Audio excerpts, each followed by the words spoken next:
সারা দেশে বয়ে চলা তীব্র দাবদাহে দোকানে থাকা ওষুধের গুণগত মান কমছে। ওষুধ সংরক্ষণের সর্বোচ্চ তাপমাত্রা 30 ডিগ্রি সেলসিয়াস হলেও বর্তমানে সারা দেশে তাপমাত্রা 40 ডিগ্রি ছাড়িয়েছে।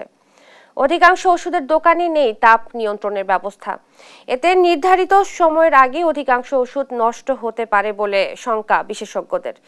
উৎপাদনকারী প্রতিষ্ঠানগুলোর দাবি 40 ডিগ্রির বেশি তাপে ওষুধের কার্যকারিতা নষ্ট হয় না। তবে চিকিৎসকরা বলছেন ওষুধ কেনার আগে ওষুধের ভঙ্গুরতা আছে কিনা তা দেখে কিনতে হবে। বিস্তারিত হাসান মাহমুদের রিপোর্টে।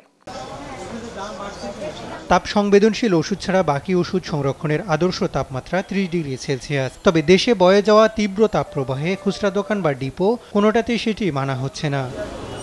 দোকানের সরবরাহকারী কাভার্ড ভ্যানগুলো চলছে তীব্র রোদের মধ্যে। বাহিরের তাপমাত্রা 40 হলেও এগুলোর ভিতরের তাপমাত্রা 50 ডিগ্রি ছাড়িয়ে যেতে পারে। এদিকে বিক্রেতাদের ওষুধ সংরক্ষণেও নেই বাড়তি কোনো উদ্যোগ। ওষুধে যে এভাবে নর্মালি রাখছি, তাপমাত্রা বেড়ে গেলে তার আমাদের কিছু করার নেই।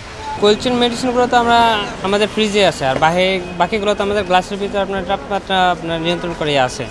এখন যেহেতু আমাদের এখানে 30-30-এর উপরে যাচ্ছে, এখন যেমন 40-38, অবশ্যই একটু সমস্যা তো হবে ওষুধের। বাইরের তাপমাত্রা আমাদের তো যেভাবে তো এইভাবে চলতে হবে, অন্য এটা মার্কেট কমিটি জানে কিভাবে কি করা লাগবে। অধিকাংশ ওষুধ তাপ সংবেদনশীল হওয়ায় 30 ডিগ্রি সেলসিয়াসের বেশি তাপমাত্রায় সংরক্ষণ হলে নির্ধারিত সময়ের আগে সেগুলো মেয়াদ উত্তীর্ণ হতে পারে বলে জানান বিশেষজ্ঞরা। 26 বা অ্যাট বেস্ট 27 ডিগ্রি সেন্টিগ্রেড টেম্পারেচারে সেই ওষুধটা রাখলে সেই ওষুধের মেয়াদ কতদিন হবে সেটা আমার ওষুধের গায়ে লেখা থাকে, প্যাকেটের গায়ে লেখা থাকে।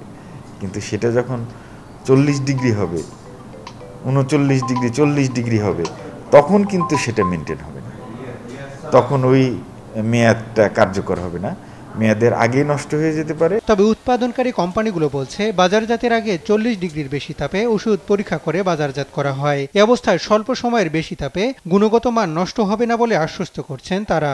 আমরা ঔষধ বাজারে দেওয়ার আগে এক্সিলারেটেড স্টেবিলিটি টেস্টিং করে থাকি। সেই এক্সিলারেটেড স্টেবিলিটি টেস্টিং করা হয় 42 ডিগ্রি সেন্টিগ্রেড তাপমাত্রায় 75 রিলেটিভ হিউমিডিটিতে।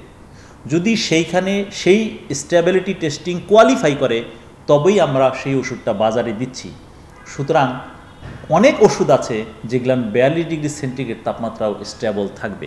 চিকিৎসকরা বলছেন তাপমাত্রা না কমা পর্যন্ত দোকান থেকে ওষুধ কেনার সময় বাহির থেকে ওষুধের আকার ও রং দেখেই কিনতে হবে।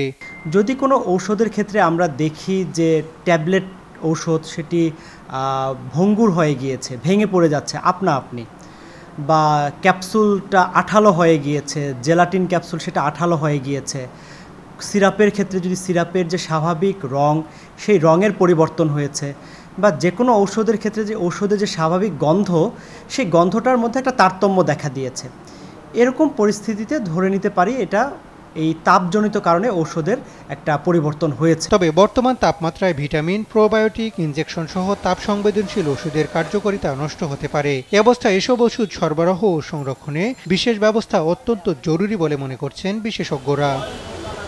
হাসান মাহমুদ, দেশ টিভি, ঢাকা।